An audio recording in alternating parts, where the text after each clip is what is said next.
Hello and welcome to the Let's Medicine series of mnemonics. Today the topic is assessing a cardiac murmur. So how do we assess a cardiac murmur? The mnemonic for that is script. Script. S-C-R-I-P-T. Script.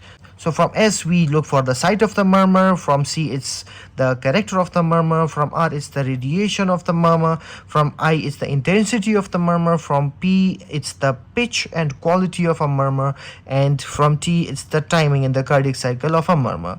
Script. Well, that was pretty much it. Thank you for watching.